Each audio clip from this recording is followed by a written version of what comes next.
Hello everyone, my name is Kim Smitka and I am a stoma care nurse in global clinical education for Hollister and Danzak. And with me today is Rosemary Hill, who is the author of a recent article in the supplement to the 2024 WCET journal. Rosemary is a stoma care nurse from Vancouver, British Columbia, Canada, and her recent article addresses the changes that she made by using soft convexity with a slim ring earlier in the patient journey for better patient outcomes. Today, I'm going to be interviewing her about that article as well as gathering insights about the challenges that she faced and the evidence that she used to impact real change in her practice. Rosemary, thank you so much for being here with me today. Thank you, Kim. I'm really excited to share with you my journey, but actually, it's our team's journey, our stoma care nurses' journey through change at Lionsgate Hospital in Vancouver. And this is really a big change for you and quite the journey. So, can you take me back and just kind of start with why did you feel you needed to make this change? You know, Kim, increasingly we were getting calls within 24 hours, 48 hours that patients, their ostomy was leaking. And so the nurses were calling. I would say there was a degree of frustration.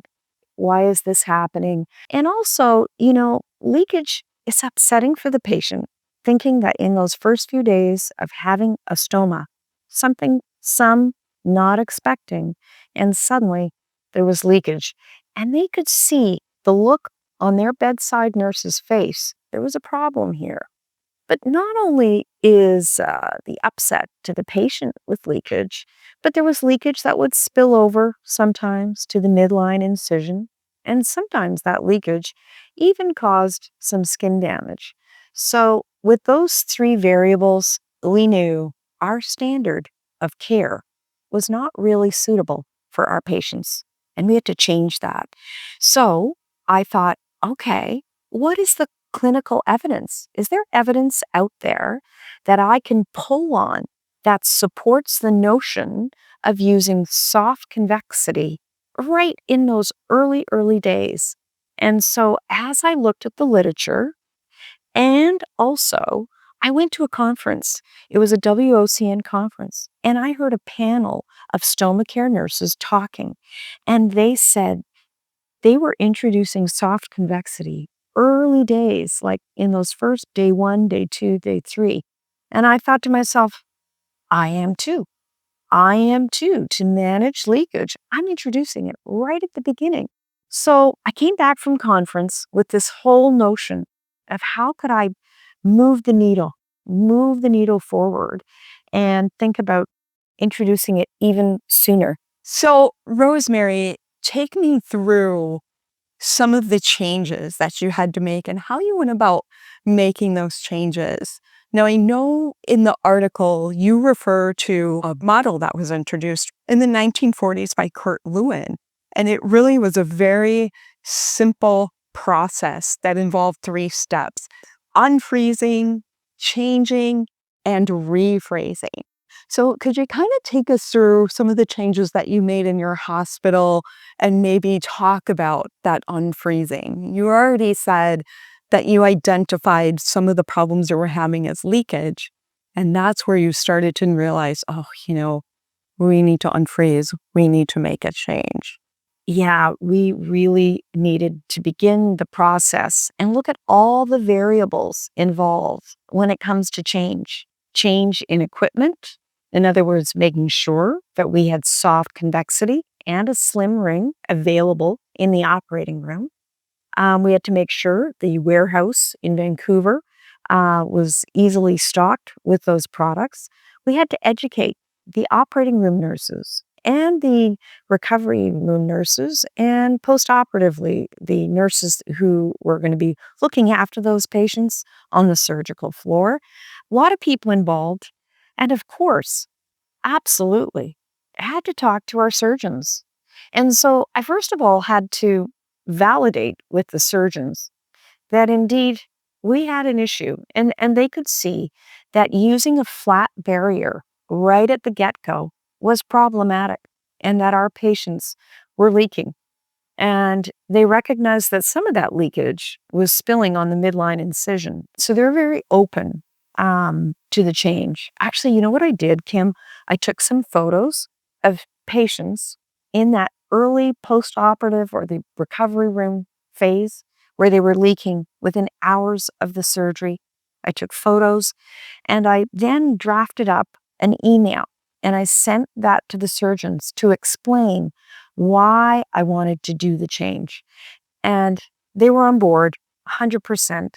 After all, they don't want their patient in those first few days of having a stoma experiencing upset and leakage. They want it to be a seamless transition of a new lifestyle. In addition, in my email to the surgeons, I said that I would join them in the operating room. I wanted to be there and just to give them a hand with how to use the soft convexity and the ring, just in case some of the surgeons were not as familiar with a moldable ring. So part of the email was saying, here's the problem, giving them the photos, and then taking the next step. Here's the proposed change, but I want to be there as we roll out the change. First of all, that was very resourceful on your part to think about taking a photo and emailing it to the surgeons. But I got to be honest with you, Rosemary, as a stomach care nurse, I feel in my own practice, I don't know that I would have had the relationship that you do where you felt comfortable emailing that to your surgeons. Serendipitously, I had a brand new stoma nurse start. And this stoma nurse had had 12 years experience in the operating room. So working alongside Melissa, she said to me, Rosemary, why are we not just going ahead and starting soft convexity right at the get-go? We could easily start that in the operating room. And I thought, bing, the light was on. I had heard it from conference. I saw the evidence. I had read the evidence that actually it was okay to use a flange, a soft, compressible flange, early days postoperatively. And so I said, Melissa, I need your help navigating the next steps. Because Kim, I don't know if you realize, but within a hospital, each area, there's sort of different cultures. And there is a different culture in the operating room. And I needed a navigator. Melissa was my navigator to that culture of the operating room. And I said, okay, Melissa, how's this going to work? And so there began the journey of bringing education to the operating room nurses about, you know what, your supplies are going to be a little bit different. You're going to have this soft, convex flange, a thin moldable ring. That's what's going to be on your shelf. You're going to actually teach the postoperative nurses, the nurses on the floor. Got to remember supplies. You can't do change unless you go right back to the beginning. Look at the supplies. What's in the warehouse in Vancouver? What can we easily add to the shelf? And then, of course, key player, the surgeons. The surgeons. They're the integral person who's creating that stoma, and then they are going to put the flange on. I love how you referred to the operating room as a culture. Yes, because I think that takes a lot of weight off of the stomach care nurse. It's not necessarily about building a relationship with the surgeon, although that would be very nice. It's more about helping to navigate through that culture. And as you said, you had Melissa to help you with that process. So it sounds like this was a really big change and it was a really big team effort to make it happen. Absolutely. So Rosemary, you just finished kind of talking about how you made that change and how you navigated through that culture to implement those changes in your healthcare system. I want to talk a little bit about how important was the evidence to you in making this change in your clinical practice?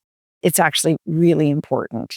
So there had been a number of journal articles published in the JWOC, the Journal of Wound Ostomy and Continence, around the early use of soft convexity, more and more evidence indicating the safety of using a flange that's soft, compressible in those early days. And I thought, okay, what I'm proposing aligns itself with that evidence and research. So I felt very important to have that. That was a piece also of information I shared with the surgeons, that there was a safety in the realm of beginning this new approach. And I think that's so great. It sounds like you really felt like you had the evidence to support you, and that really allowed you to go to the surgeons with the concern over leakage into the midline incision, and then really explain to them, here's the evidence, here's what's happening in our healthcare system, and this is why I want to make that change. Absolutely. In your article, you mentioned starting with urinary stomas first before you moved on to fecal stomas. Can you explain a little bit about why you did that? Why did you start with urinary stomas? Sure.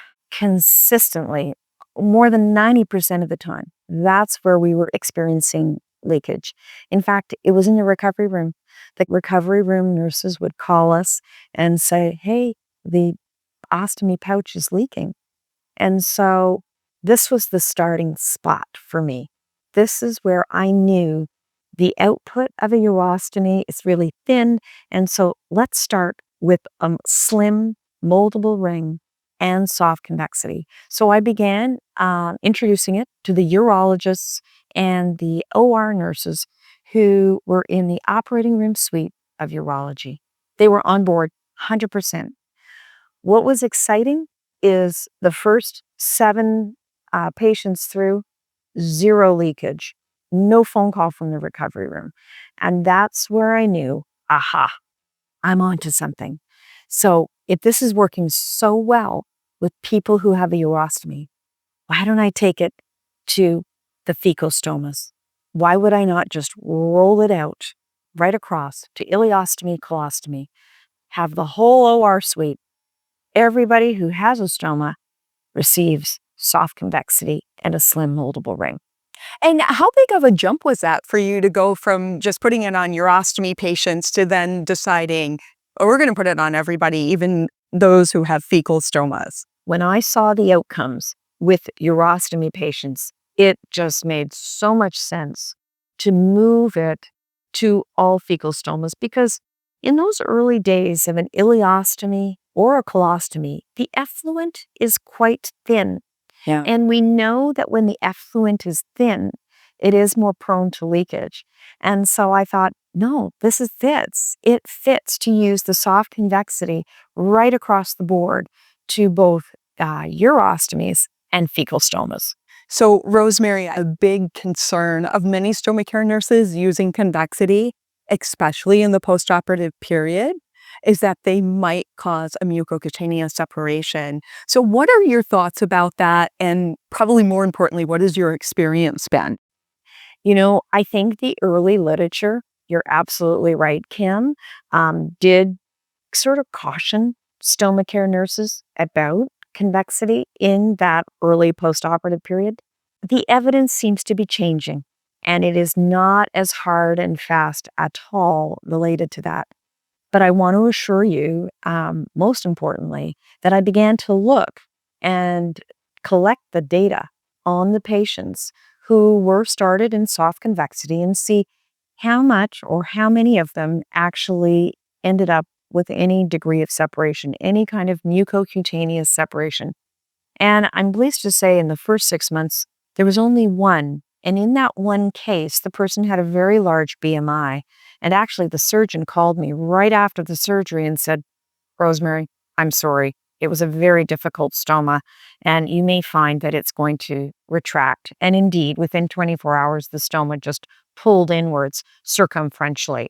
So I am really pleased to share with you that I have not seen any evidence supporting the introduction of soft convexity affecting the mucocutaneous junction or margin. That is fantastic. And I'm so pleased to hear that you're collecting that data.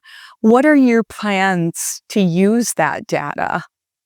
Well, I think I'd like to sort of I guess, take away the myth. I want to take away the myth to other stoma care nurses that convexity is going to harm or be a problem to the mucocutaneous junction. And so I will keep monitoring that and observing, collecting the data going forward as we continue using soft convexity. I look forward to seeing that data. And really, this just contributes to the overall evidence that we have. This is, again, something that helps drive real change in clinical practice. So, also in your practice, you implemented using soft convexity with a slim ring. Can you walk me through a little bit about what your thought process was in using both rather than just soft convexity by itself? It's a good question.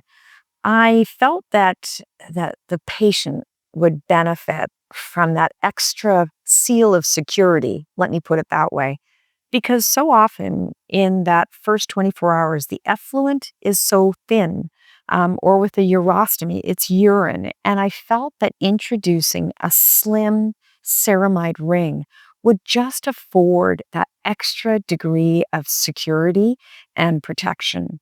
And I thought, I'm going to be in the OR. This is an opportunity to teach the surgeon how we cut the flange and how we add that moldable thin ring to offer security postoperatively. Are you still currently doing this practice of using soft convexity with a slim ring right from the start in the operating room? Yes, actually, I am very excited to tell you. It's been almost 2.5 years. Don't for a minute regret the decision. It's all about moving forward and continuing on. It's been so worthwhile, Kim.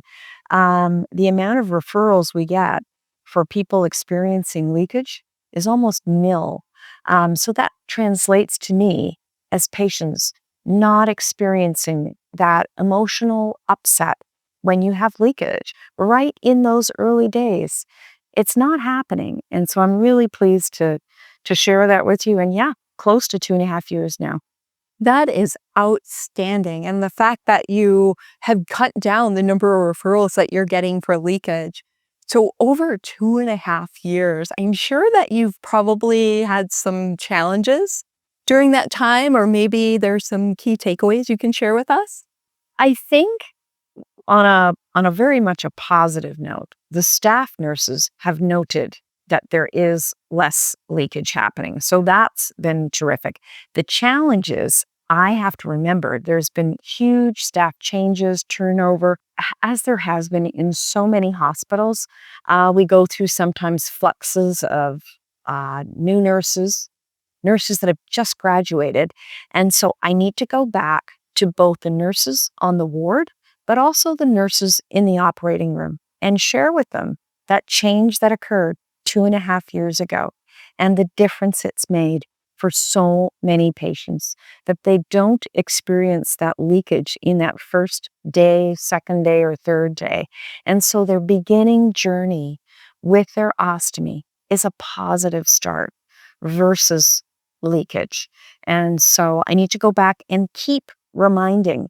In fact, that's like that change theory you were talking about, Kim. It's about the refreezing. It's the going back and making sure everybody's familiar with our process, our standard of care, which is so much better than having used a flat barrier in the operating room.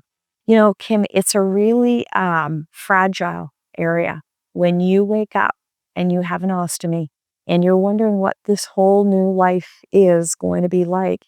And you certainly don't want to have it jeopardized by being a life where you're having leaks. You want it to be seen as seamless, smooth, and stable, secure, comfortable. That's what you want when you're waking up days later with a stoma. And what does that mean for you? So it's been a very, very positive change. And I need to keep on doing the teaching with all the staff around what we're using, why we're using it, and the difference it's making for patients. I think that is just so outstanding.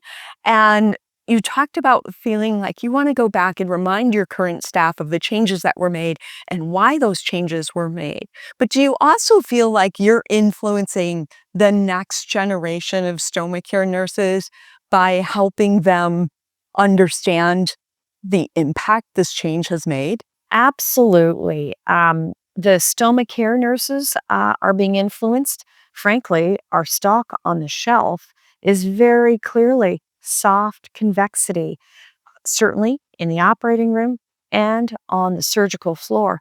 But it's also influencing the bedside nurse. So that's what she or he is reaching for when they come to care for a person with a stoma. They are becoming very familiar what is now considered the new standard of care based on the degree of influence it's had on our patients at Lionsgate. I would love for this to catch on fire and go right across the country or North America, because this is, to me, the way we should be going. It's safe, it offers security, it's stable. What a way to start your patient off in that new journey with a stoma. So yes, indeed, I want to influence the next generation. And I would love to see that influence reach across the globe. And so you've kind of told us a little bit about what your hopes are for the future. At the end of the article, you hinted that you have been working on collecting some additional evidence. Can you maybe share a little bit about what that is? Absolutely, yeah. What I'm doing is really since October 2024, I decided to follow every patient's journey in the first 24, 48 hours, even 72 hours, with that first change of their ostomy appliance, and was it demonstrating any leakage. And I want to do that for a year. And the reason I want to do that is I want to uphold the data that really supports that these patients are not leaking in that early time of their postoperative journey as a result of soft convexity being used right at the beginning. And so I'm excited. I've already got over 6-7 months worth of data, Kim, That's great. and it is really exciting, positive to say the least, about what I'm finding about our patients at Lionsgate when they have had soft convexity right at the creation of their stoma.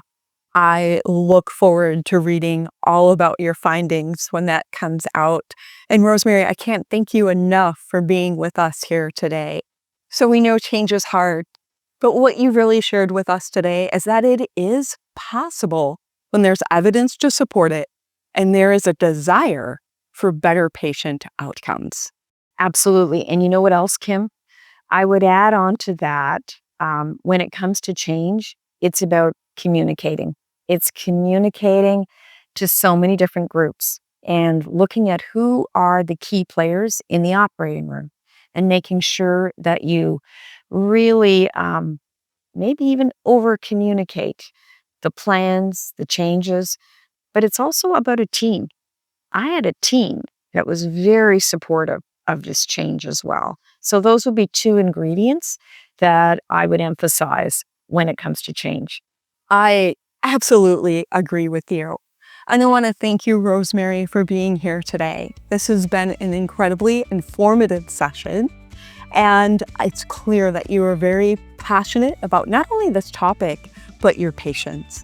And we are really looking forward to more of the evidence that's going to come through that will help improve patient outcomes as well as clinical decision making.